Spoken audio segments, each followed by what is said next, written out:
nama saya Olga Pilberta. Saya berasal dari kelas 2D Psikologi Kognitif. Nah, pada kesempatan kali ini, saya akan menjelaskan salah satu materi psikologi kognitif, yaitu melupakan dan mengingat. Nah, sebelum kita masuk ke materi, saya akan menjelaskan dulu nih, apa itu psikologi kognitif.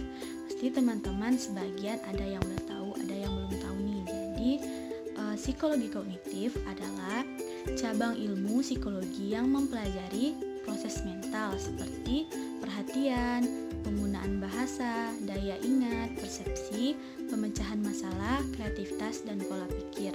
Nah, psikologi kognitif ini maksudnya itu membahas mengenai proses yang ada di dalam tubuh, bagaimana manusia itu membentuk tingkah lakunya. Selanjutnya kita akan masuk ke materi. Sebelumnya ini nih ada perspektif historisnya nih dalam materi melupakan mengingat ini. Nah, teman-teman tahu nggak apa itu perspektif histori? Nah, perspektif histori ini adalah sudut pandang yang menceritakan kejadian di masa lalu, yaitu tentang para ilmuwan itu yang gimana sih dia bisa ciptain teori, bereksperimen sehingga teori-teorinya itu bisa kita pakai sampai sekarang. Nah, di sini saya akan ambil yaitu Hermann Ebbinghaus. Nah, Hermann Ebbinghaus ini adalah orang pertama yang melaksanakan studi sistematik tentang memori dan kelupaan. Nah, dia nih orang yang pertama yang mengkaji tentang memori, tentang kelupaan. Dia nih orang pertamanya. Jadi, Ebbinghaus ini dia punya firasat bahwa sensasi, perasaan, dan ide-ide yang pada suatu waktu dimiliki seseorang secara sadar tetap tersembunyi di suatu tempat di dalam memori. Nah, saat Ebbinghaus ini melakukan eksperimen, dia memiliki kendala-kendala, misalnya keterbatasan informasi dan alat-alat yang ia gunakan untuk eksperimen itu sangat minim. Dan Ebbinghaus ini mempelajari bagaimana sih memori berkembang dan dengan melakukan kendali ilmiah atas variabel-variabel yang sebelumnya tidak dipisahkan dari memori kita. Dan pada akhirnya Ebbinghaus ini menggunakan suku-suku kata tak bermakna dalam eksperimennya. Dan kita akan masuk ke teori-teori kelupaan. Yang pertama ada kegagalan penyandian. Nah, kegagalan penyandian ini terjadi jika informasi tidak masuk ke otak kita melalui reseptor-reseptor sensorik akibat pengaruh sistem atensi, dan akibatnya tidak ada informasi yang dapat kita ingat. Nah, contoh dari kegagalan penyandian ini misalnya kayak gini. Kita lagi di kelas nih, jadi dosen jelasin materi-materi tentang MK kita kan, tapi di dalam itu kita memang kita dengerin dosennya ngomong tentang materi ini, cuma kita dengarnya cuma pahamnya sampai situ doang. Kita nggak nyimpen informasi itu di memori jangka panjang. Jadi pas ujian nanti kita nggak bisa nih manggil lagi informasi yang ada di memori jangka panjang, karena memori itu tidak kita simpan di memori jangka panjang, simpannya itu di memori jangka pendek. Jadi kita tidak bisa memanggil memori-memori atau informasi yang disampaikan oleh dosen waktu jelasin materi yang ada di depan kelas. Nah, selanjutnya yaitu kegagalan konsolidasi. Nah, kegagalan konsolidasi adalah hilangnya memori akibat gangguan organik yang terjadi saat pembentukan jejak memori yang berakibat pada terbentuknya memori-memori yang tidak sempurna, yang bagi individu dia ngerasa dia kelupaan kayak gitu. Nah, dalam kegagalan konsolidasi ini kan waktu kita terima informasi, kita kan simpan dulu nih di memori jangka pendek. Jadi kalau kita mau kita ingat gitu terus informasi itu, kita kan harus pindahin dulu ke memori jangka panjang biar besok-besoknya kita bisa manggil lagi nih informasinya. Jadi saat proses proses pemindahan informasi dari memori jangka pendek ke memori jangka panjang, di situ tuh terjadi sedikit gangguan. Nah, itu adalah penyebab kegagalan konsolidasi. Selanjutnya yaitu amnesia. Amnesia adalah sejenis kelupaan yang terjadi akibat adanya problem atau masalah di otak. Nah, kita sering dong dengar apa itu amnesia, kita lihat di TV-TV gitu kan. Amnesia kalau yang kita kenal itu dia terjadi gara-gara adanya kecelakaan, sehingga otaknya itu terbentur, kepalanya terbentur, jadi otaknya itu sedikit cedera. Nah, amnesia ini juga bisa disebabkan oleh penyakit yaitu Alzheimer dan sindrom Korsakoff. Nah, amnesia ini ada dua. Yang pertama, amnesia retrograd dan amnesia anterograd. Nah, amnesia retrograd adalah hilangnya memori mengenai peristiwa-peristiwa sebelum terjadinya cedera otak. Nah, misalnya kayak gini, sebelum, anggap aja nih orang ini cedera otaknya gara-gara kecelakaan nih. Jadi sebelum dia terjadi kecelakaan, dia misalnya beli pakaian nih ke pasar atau pergi berbelanja gitu kan. Jadi setelah cedera kan masuk rumah sakit. Jadi setelah dia bangun, dia nggak ingat nih kejadian-kejadian yang dia lakukan sebelum kecelakaan itu terjadi. Nah, selanjutnya yaitu amnesia anterograd. Nah, amnesia ini adalah hilangnya memori mengenai peristiwa-peristiwa yang terjadi setelah cedera. Di sini tuh penderita amnesia anterograd ini dia nggak bisa nih membentuk memori baru. Nah, setelah kecelakaan kan udah sembuh nih misalnya, tapi amnesianya belum sembuh. Jadi setiap misalnya, oh ini loh tempat yang sering kamu temui, sering kamu kunjungi kayak gitu kan, tapi dia nggak ingat, dia nggak bisa bikin memori baru lagi. Ya, selanjutnya yaitu decay atau decay ya. Decay adalah memudarnya memori seiring berlalunya waktu atau akibat informasi atau memori-memori itu tidak pernah dipanggil, jadi dibiarin aja gitu, baik itu di memori jangka pendek maupun di memori jangka panjang. Nah, decay ini terjadi saat informasi yang tidak diakses memudar secara ilmiah. Jadi memori-memori yang kita tidak pernah panggil, kita diamin aja di sana, kita nggak panggil gitu kan. Jadi dia ngilang, nggak ingat satupun. Jadi di eksperimen Ebbinghaus yang aku jelasin di awal tadi, Ebbinghaus ini juga menyebutkan contoh decay. Nah, contoh decay ini misalnya kayak gini, kita udah belajar nih bahas setiap hari gitu kan, tapi cuma seminggu itu doang kan. Misalnya Senin nih dosennya jelasin, habis itu sampai Sabtu masih ingat, dan seminggu habis itu kan udah beda lagi materinya, kita nggak pelajari lagi yang di minggu sebelumnya. Jadi pas ujian udah hilang semua. Itu gara-gara memorinya tidak pernah kita gunakan lagi atau tidak pernah kita ulang-ulang lagi. Selanjutnya ada interferensi. Nah, interferensi adalah bercampur barunya memori-memori yang serupa. Jadi interferensi ini ada dua, interferensi retroaktif dan interferensi proaktif. Nah, yang pertama interferensi retroaktif. Interferensi ini terjadi ketika memori-memori baru menghambat pengambilan memori-memori lama. Jadi contohnya gini, sebelum jadi maba kita kan SMA dulu nih atau SMK gitu. Jadi kan absennya ada tuh, absen kita misalnya absen 17 di SMA. Atau ada nomor siswanya, nomor absen siswanya. Jadi pas jadi maba kan kita ada lagi tuh nomor absennya. Jadi kita yang di SMA kita ingat ya, pas masuk kuliah kita nginget lagi nih absen kuliah kan. Jadi udah ngafal yang absen kuliah, absen yang waktu di SMA udah lupa. Nah, itu contoh interferensi retroaktif. Nah, interferensi proaktif terjadi saat memori-memori lama menghambat pengambilan memori-memori baru. Jadi ini kebalikan nih dari interferensi retroaktif. Nah, contohnya gini, misalnya kita bawa kendaraan ini ke kampus, baik itu motor atau mobil.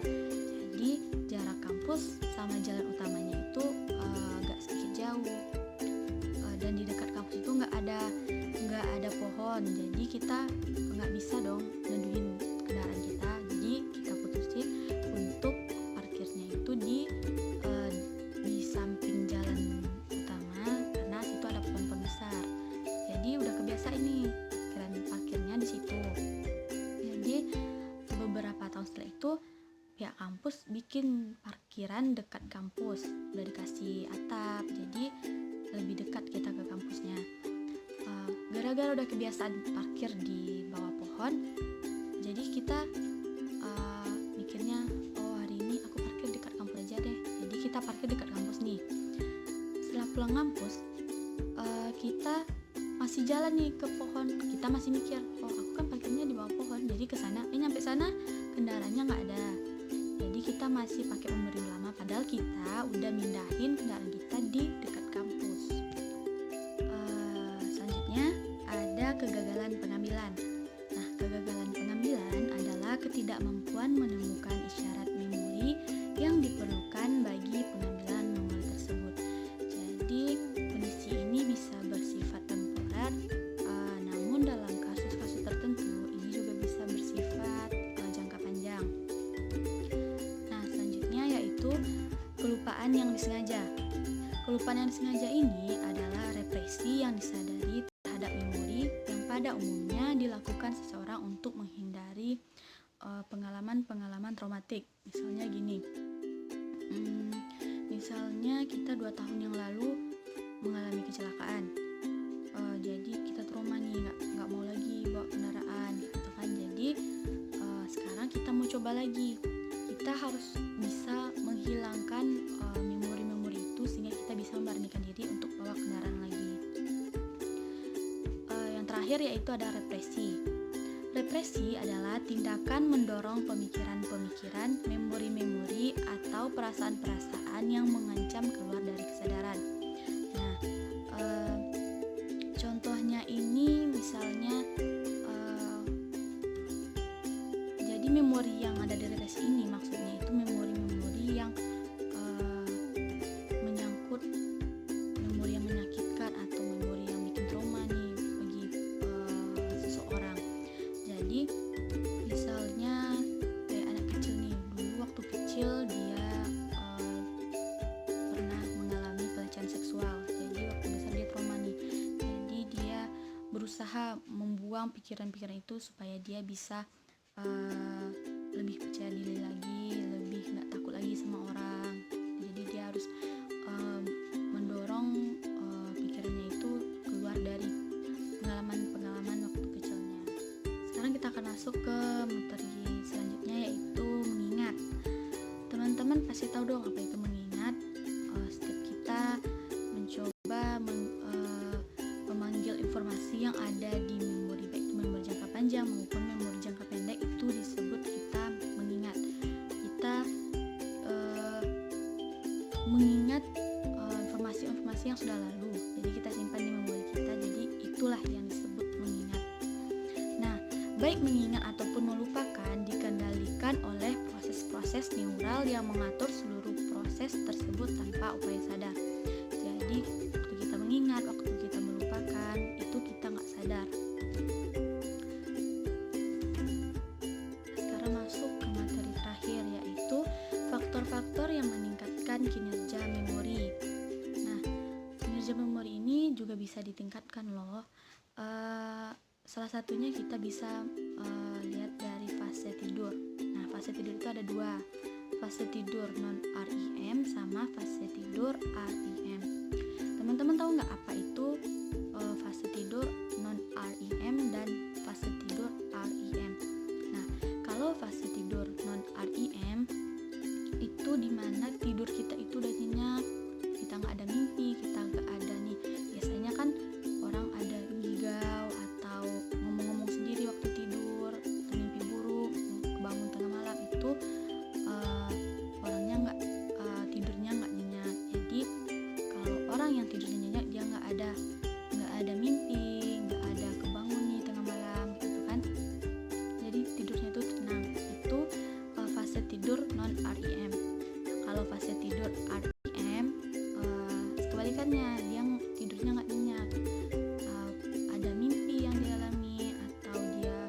jalan nih waktu tidur, dia nggak nyenyak tidurnya.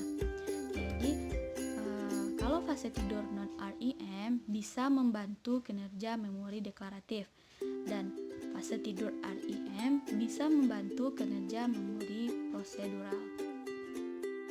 Selain dipengaruhi oleh fase tidur, kinerja memori ini juga bisa ditingkatkan menggunakan teknik-teknik yang dirancang yang disebut dengan teknik mnemonik. Nah, teknik mnemonik adalah suatu teknik yang meningkatkan penyimpanan dan pengambilan informasi dalam memori. Yang pertama ada metode Loci. Nah, metode Loci adalah suatu metode yang akar penggunaannya dapat diacak hingga Simonides, yang mampu mengingat tempat duduk setiap tamunya dalam pesta yang diselenggarakan. Nah, metode ini adalah metode yang mengasosiasikan objek-objek tertentu dengan tempat-tempat tertentu. Jadi contohnya gini, misalnya kita mau ke toko, jadi kita beli barang banyak nih, takut lupa, jadi kita malas nih nulis. Jadi pas mau ke toko, kita ingat nih, misalnya kan di depan rumah ada pagar, oke, pagar kita ibaratkan sama misalnya tomat. Jadi habis pagar apa ya, kita masuk halaman nih, di halaman apa ya, gula kayak gitu. Jadi habis halaman teras depan, jadi teras depan kita ibaratkan misalnya cabai atau apa gitu. Jadi kita mengibaratkannya itu bertahap, jadi tersusun. Jadi pagar, halaman, teras, pintu kayak gitu. Jadi kita nggak lupa. Jadi pas sampai toko nanti kita cuma ingat susunannya. Habis pagar apa ya, halaman tadi apa ya, jadi kita ingat. Jadi ini bisa meningkatkan memori seseorang. Nah, selanjutnya ada sistem kata bergantung. Nah, sistem kata gantung atau daftar kata gantung memiliki sejumlah ragam, namun ide dasarnya adalah seseorang mempelajari serangkaian kata yang berfungsi sebagai gantungan untuk menggantungkan item-item yang dihafalkan. Nah, contohnya gini, misalnya kita belajar angka dalam bahasa Inggris. Jadi one is a bone. Jadi kan hampir sama tuh suaranya, ujungnya hampir sama. One is a bone. Nah, two is a shoe. Three is a tree. Kan hampir sama. Jadi kita bisa mudah mengingat angka-angka dalam bahasa Inggris tersebut. Selanjutnya ada metode kata kunci. Nah, sebuah bentuk yang sedikit berbeda dari teknik kata bergantung. Metode kata kunci yang berguna dalam upaya mempelajari kosakata bahasa asing. Jadi metode ini sering digunakan untuk mempelajari bahasa asing. Nah, di buku Solso saya dapat contohnya, yaitu misalnya kita belajar bahasa Spanyol, arbol. Arti arbol itu pohon. Jadi kita harus mengasosiasikan sebuah kata yang bahasa Inggris yang hampir mirip sama bahasa Spanyol, arbol. Jadi kita ambil nih ball. Ball terdengar seperti ball. Nah, kita gabungin nih kata arbol sama ball itu. Jadi jalur bowling dan pohon. Jadi dalam pikiran kita udah ada nih, arbol itu sama dengan ball. Ball itu jalan bowling yang di sampingnya ada pohon. Jadi kalau kita ingat kan ada dua kata, bowling dan pohon, arbol dan ball tadi kan. Jadi kita membayangkan jalur bowling yang di sisi kanan sisi kirinya itu ada pohon. Jadi ketika kita mendengar kata arbol, jadi kita langsung ingat jalan bowling yang ada pohon. Jadi arbol itu pohon. Jadi kan mudah mengingat. Nah, selanjutnya ada teknik-teknik verbal. Nah, teknik ini menggunakan akronim, yaitu kita pakai satu huruf di awal kata tersebut. Jadi misalnya kayak gini, Persatuan Sepak Bola Seluruh Indonesia. Jadi kan disingkat PSSI. Kan yang diambil cuma satu huruf yang di depan kata tersebut. Jadi kan kita mudah mengingatnya.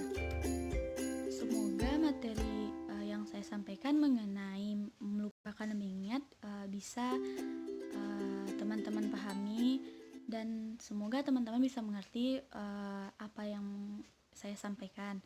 Jadi kurang lebih saya mohon maaf jika ada salah dan kata. Saya juga mohon maaf. Assalamualaikum warahmatullahi wabarakatuh.